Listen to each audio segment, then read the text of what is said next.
This year marks the 60th anniversary since 1,564 scrolls from the lands of Moravia, Bohemia, and Slovakia were brought to London.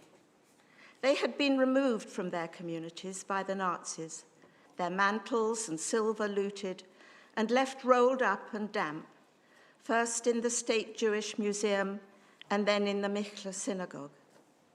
The synagogue, which was in a poor state of repair, was no home for the scrolls, and over time they suffered and became dilapidated. After the war, they were brought to London, the survivors and witnesses of a once vibrant Jewish community in Czechoslovakia.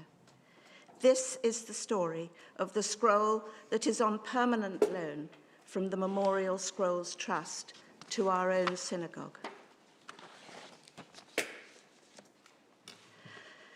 Moravské Budějovice is the name of a small town in South Moravia in the Czech Republic. It is the town from where our little scroll on permanent loan from the Memorial Scrolls Trust originates.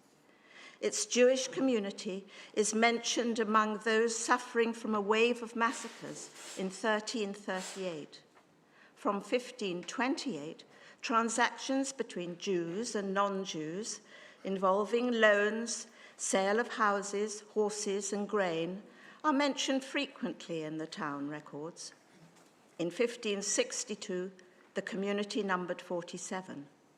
In 1564, the community was expelled, and there were no Jews in the town until 1774.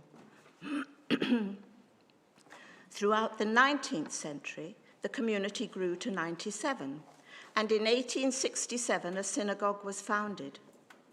In 1942, those Jews remaining after the German occupation were deported to extermination camps, and the contents of the synagogue were sent to the Central Jewish Museum in Prague. The Sefer Torah, from which we will be reading this morning, is scroll number 172, and is one of those 1,564 Czech scrolls which constituted part of the treasures looted by the Nazis during 1939 to 45 from the desolated communities of Bohemia, Moravia, and Slovakia. After the war, they remained in the care of the Czech government until 1964, when they were brought to London and stored at the Westminster Synagogue. The story is told that one day a scribe knocked on the door of the synagogue to ask if there was a scroll that needed to be repaired. "Yes," replied the rabbi, "we have 1,564. The scribe, David Brand, remained for 20 years repairing those scrolls that could be repaired and which were then sent out on permanent loan to communities all over the world.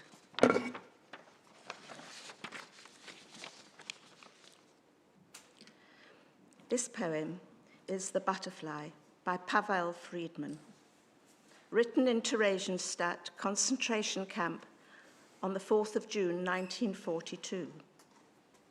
On the 29th of September 1944, Friedman was deported to Auschwitz, where he was murdered.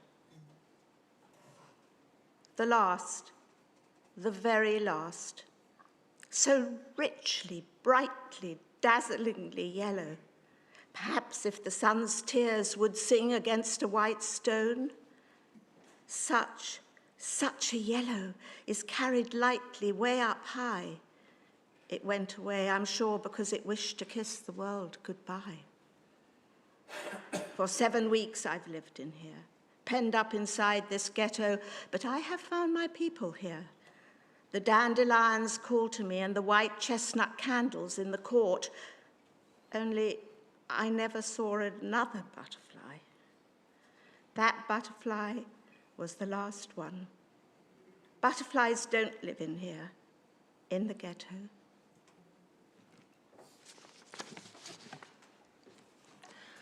The fascinating and moving story of the rescue of the 1,564 564 Czech scrolls is probably known to you all by now. In fact, BBC Radio has recently broadcast the story several times.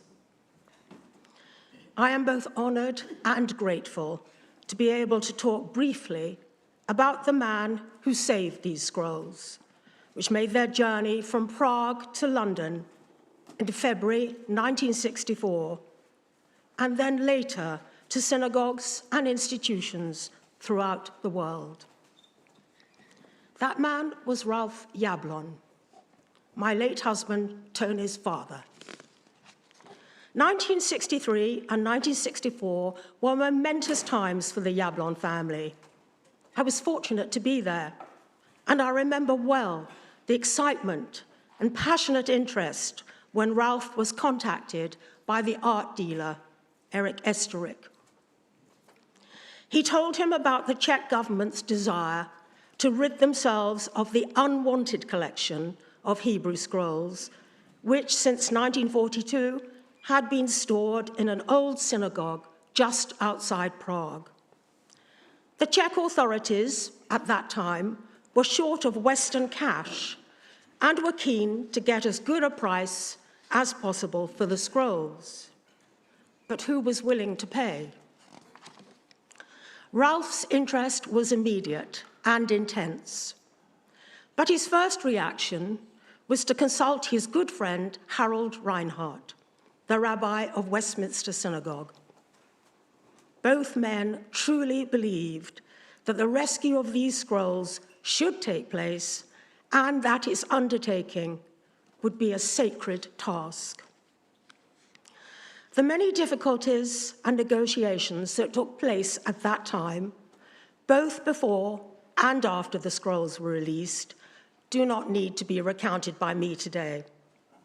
There are two fascinating books about the history of the rescue of the scrolls, and I recommend them both.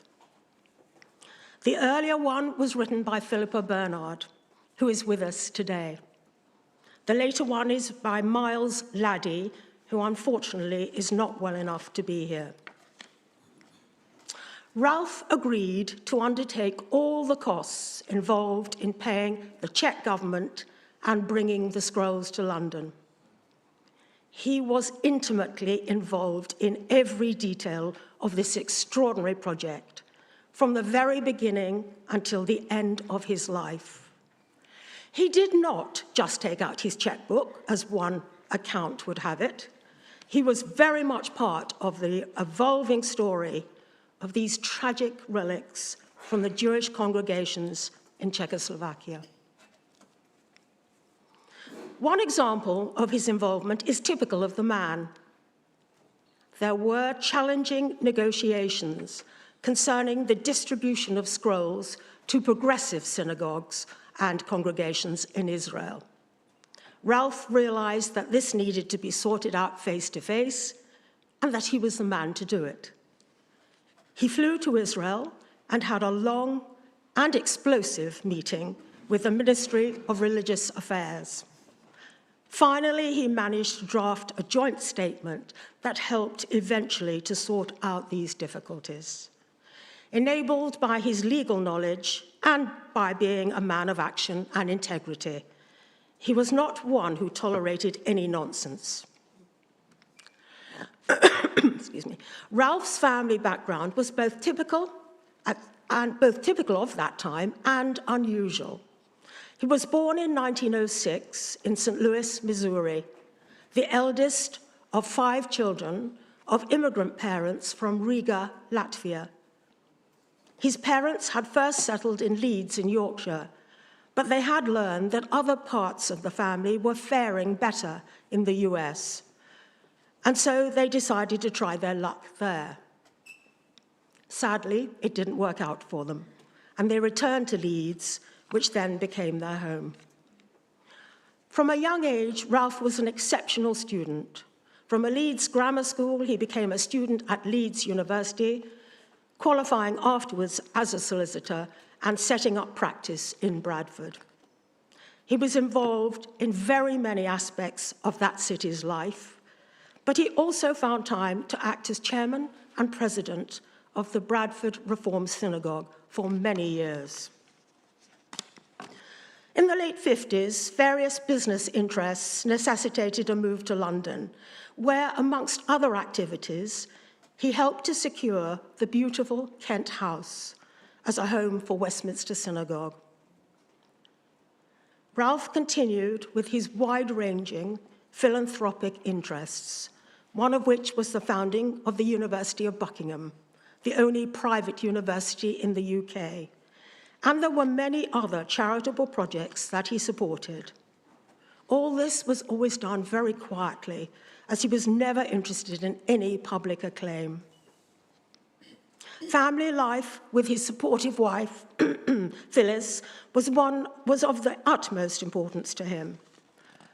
2 granddaughters who remember him well are here today, the oldest and the youngest, together with 3 great-grandchildren, all of whom are enormously proud of his special connection with the Czech scrolls. At the very end of his life, Ralph felt that the rescue of these scrolls was the most meaningful endeavor of his life. The small Czech scroll that we're reading from today was given to Ralph by the Memorial Scrolls Trust in recognition of what he had done. When he died, he passed that on to Tony, who in turn gave it to the Liberal Jewish Synagogue.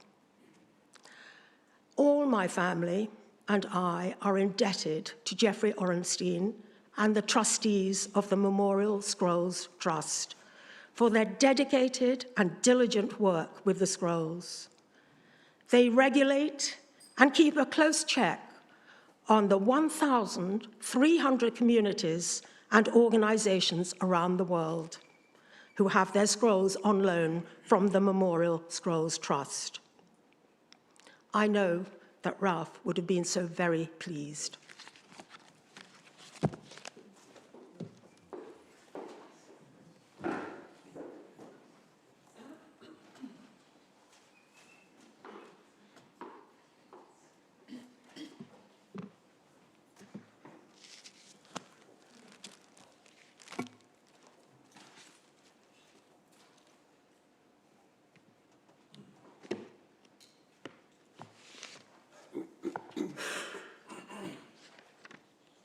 Shabbat Shalom.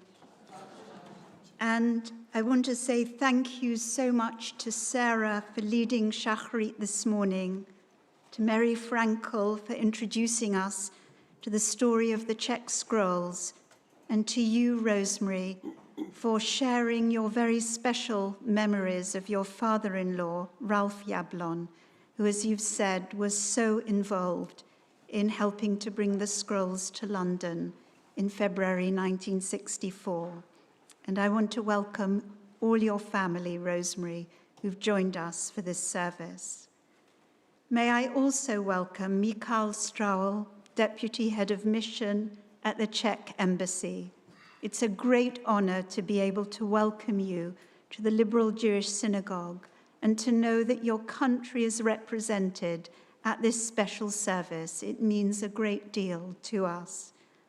Deputy Lord Mayor of Westminster, Councillor Ruth Bush and her consort Rachel Robbins are no strangers to the LJS, and it's very special to have you both with us today. As you heard from Rosemary, also with us are Jeffrey Orenstein, Philippa Bernard, and Valerie and Chris Rees. Philippa wrote the first history of the Memorial Scrolls Trust, and you were present, Philippa, when the shipment of scrolls arrived in London at Westminster Synagogue, and I heard you speak at that special 60th anniversary service earlier on this year, and it was deeply moving. Jeffrey, who will read the Haftarah later on, is chair of the Memorial Scrolls Trust. And we welcome Valerie and Chris, vice presidents of Westminster Synagogue. Thank you for being here. Rabbi Andrew Goldstein and his wife Sharon have had a lifelong interest in the Jewish communities of the lands of Bohemia and Moravia, promoting the stories of synagogues, cemeteries, and you played, Andrew, a significant part in bringing to life some of those communities that were destroyed during the Shoah. We'll hear from you shortly.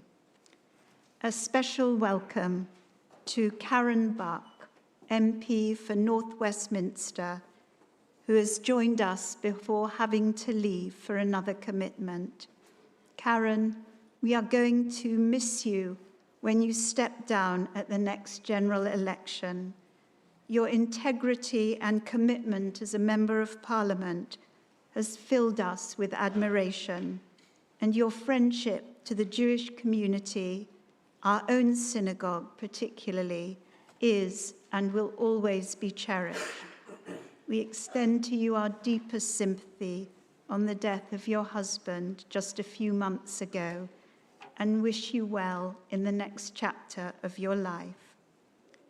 We're going to continue in a few moments with our Torah service, but not before I have welcomed the composer of the music, and he's the only person, there you are, Toby Young, who has set the text of each prayer that you're going to hear shortly in this part of the service to new music, a project that was especially commissioned by the synagogue and is a gift to the LJS from Merila Frankel in memory of her husband Richard and granddaughter Tugela. Welcome, Toby, as we look forward to the next part of the service, sung by our combined choirs with Kathy conducting and Martin at the organ. As we welcome Caroline and Jeremy to open the ark, or to come up at least initially to the bima, let us hear the first of these pieces, Ki mitzion teitzei Torah, u'devar Adonai miYerushalayim, for Torah shall go out of Zion, and the word of the Eternal One from Jerusalem. The Haftarah chosen today, rather than being from one of the prophets, is a portion from Maimonides' Mishneh Torah, which means repetition of the Torah, and is a 14-volume book codifying all aspects of rabbinic Jewish religious law. Reading today's passage, we can appreciate just how much importance the Rambam placed on the Torah, resulting that it will continue to be treated with the highest degree of respect and reverence by Jews throughout all the generations. The Czech scrolls were part of a collection of over 200,000 Jewish artifacts that were collected from 118 towns in Bohemia and Moravia and were brought to the museum in Prague. Historians still argue as to whether the Nazis planned to create a museum of an extinct race, or if it was the Jewish community that somehow found a way to convince them to save this treasure. There is no doubt, however, that if it wasn't for the generosity of Ralph Yablon, these scrolls would not have been saved. They were lying in a damp warehouse, and had they remained there until the Velvet Revolution in 1989, it is very unlikely many would have survived. Since they arrived in London in 1964, they came first to the Westminster Synagogue, and the Westminster Synagogue created a charity, an independent charity called the Memorial Scrolls Trust, that is responsible for the scrolls. And I'm very privileged to be chairman of this charity and work with dedicated trustees. We have allocated some 1,400 scrolls to 1,300 communities and organizations around the world, from Alaska to New Zealand and from Mumbai to Buenos Aires. Our scroll holders use their scrolls not only for religious services, but also for education and interfaith work. Our scrolls are never sold or donated, but always allocated on loan to be returned if a community closes, As a result, we're still able to receive applications and distribute around 10 scrolls annually.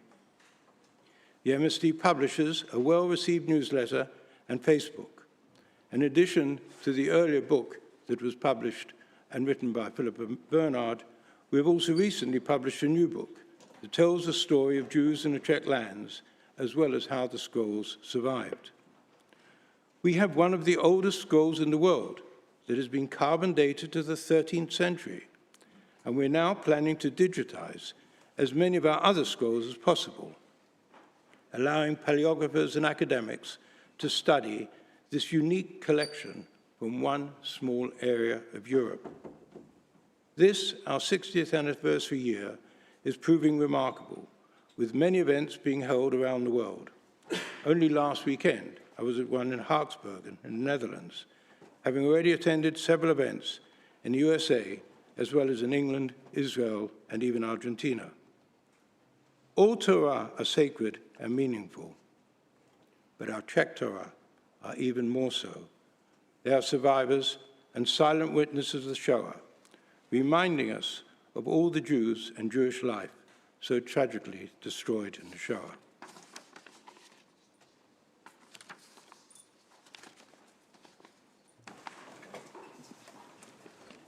Shabbat Shalom, everybody. It's an honor to be here today. You never know where a Czech memorial scroll will take you.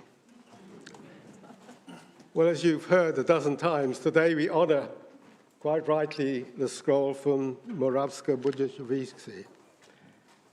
When we honor it on the 18th of May, I think exactly 82 years since the community of that small congregation in eastern Moravia was sent on the first of 2 transports to their death in the Shoah.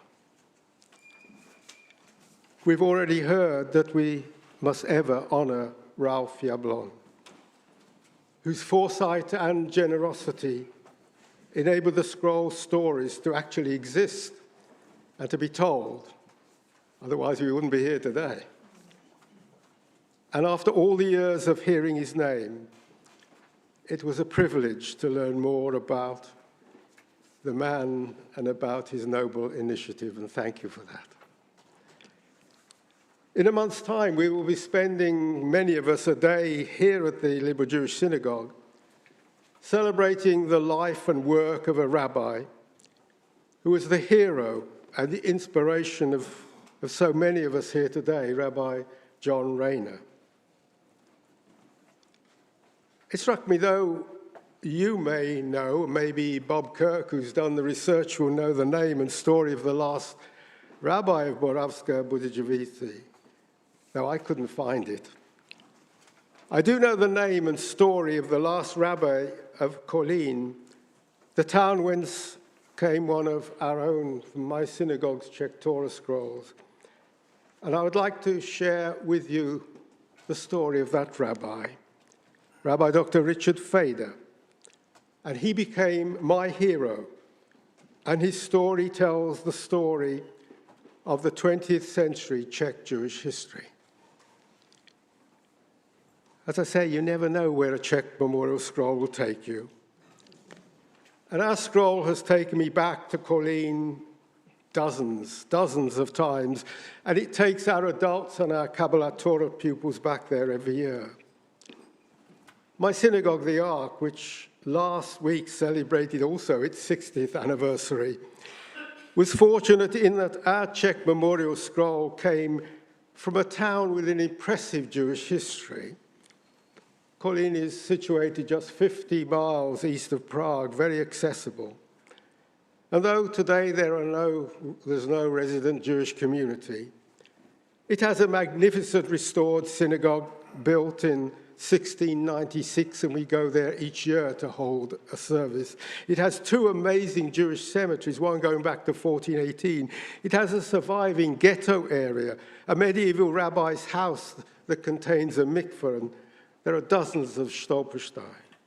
But most importantly, it has a town museum that, with the support of the mayor, actively researches and promotes exhibitions into the history of the Jewish community decimated in the Shoah.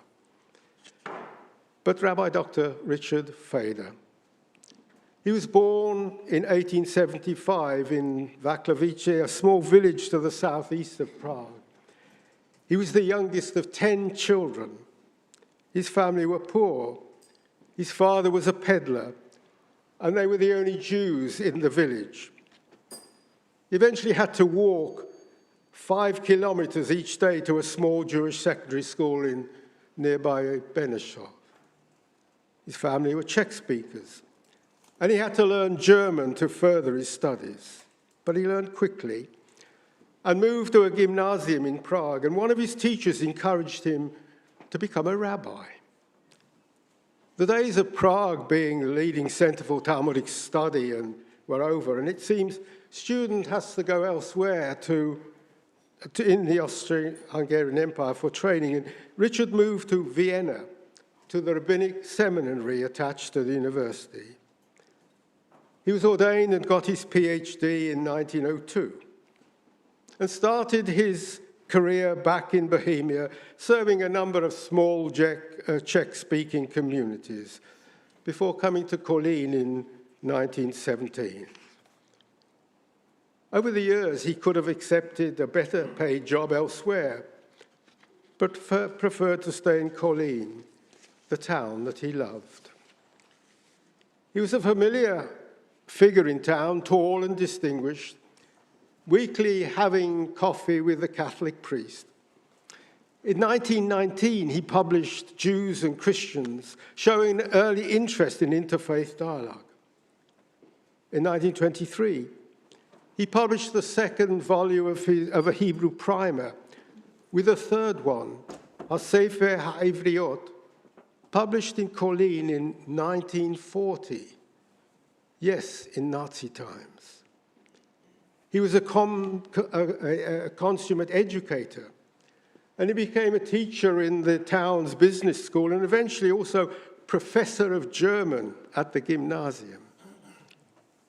I suspect his job as the town rabbi paid little, and so he needed other salaries to survive. His wife Hilda became involved in all the local town societies. Their 3 children were born there. A happy life in the halcyon days of the Masaryk Republic. Then came the Nazi Germans. And Feder had to support his community as restrictions increased, and Jewish refugees from Sudetenland added to the burdens. And then in June 1942, 2,202 Jews from Kolín and surrounding villages were put on 3 transports to Terezín, although some were on a so-called punishment train that went directly to Auschwitz following the assassination of Reichs protector Heydrich. Of this number, only 69 Jews from Kolín were alive at the end of the war. Feder had lost his whole family, his wife, his sons and daughter, their spouses and children, including his grandson, Yosef, who was only 3 years old. In Terezín, Feder continued as a pastor and as an educator, and he talked of the inspiration he got from a certain Rabbi Dr. Leo Beck. He talks of doing weddings there, often of couples knowing they were going on the transport to Auschwitz the next day, of doing funerals of Jews, of course, but also of Catholic priests who had arrived in Terezín in their canonicals, but with a yellow star, declared by the Nuremberg laws as Jews. 1945, Feder, all alone, arrived back in Kolín. He was age 70 and could have retired. However, he set about reviving his congregation repairing the synagogue desecrated by the Nazis, restarting services and giving comfort to the few survivors, helping them trace relatives or to obtain details of relatives and congregants' family deaths. He erected in 1950 a magnificent memorial in the new cemetery, and on it the names of the 480 murdered Kolín Jews. It's the largest and most impressive Holocaust memorial in all the Czech Republic. All this at a time of austerity and early communist rule. And he wrote a book, Židovský tragedy, Jewish tragedy, published in Kolín in 1947. His account of the devastation the Nazis brought to his community, listing all the names and, where known, the dates of their deaths, listing the fate of every member of his own family. It's heartbreaking reading, yet of such importance, a very evocative chronicle of the Holocaust, amongst the first ever written, and being so soon after the events, so real in his mind. And yet the same year, he was writing and publishing new books in Czech of children's Bible stories and a textbook on the Jewish religion. He was not just reminiscing. He worked to revive the remnant of the Czech Jewry, now facing all the great difficulties of communism. He visited far-flung communities in the country, writing books and articles, always so careful, of course, to avoid falling foul of communist censorship. He stayed in Kolín until 1953, by which time his congregation had dwindled away. And so he moved to Brno to become the regional rabbi of Moravia. And in 1960, he became the chief rabbi of Bohemia and Moravia, the last surviving pre-war rabbi of the Czech Socialist Republic. He most likely received letters, for I've seen from other towns, but not from your town, letters asking about the fate of the Jews of that community.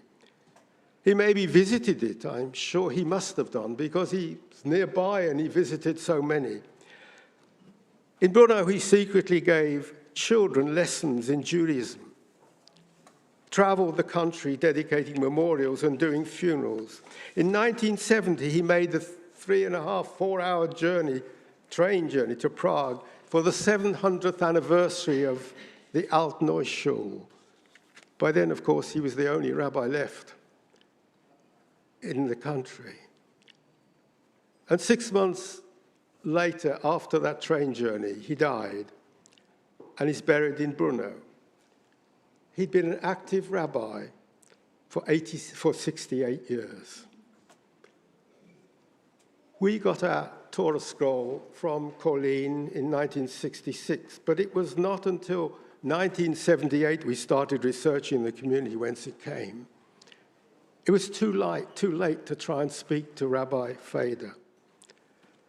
However, the community in Washington has started research, and my hero now, Rabbi Dr. Richard Feder, had written to them a long letter, and it concluded the words of Rabbi Feder: respect this Torah, and behold that those Jews who used to listen to it were God-fearing Jews, honorable men and women who long to know the words of God and walk in the path the Lord has prescribed in the Torah.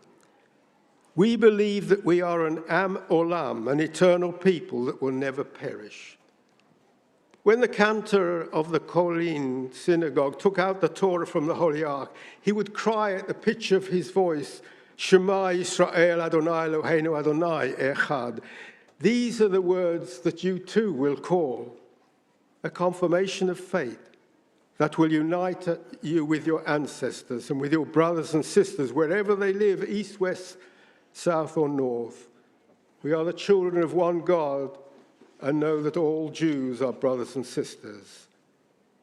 He finished, you have founded a new congregation, and I wish you from the bottom of my heart that it should flourish and should be the bearer of the idea of brotherhood and peace for all people.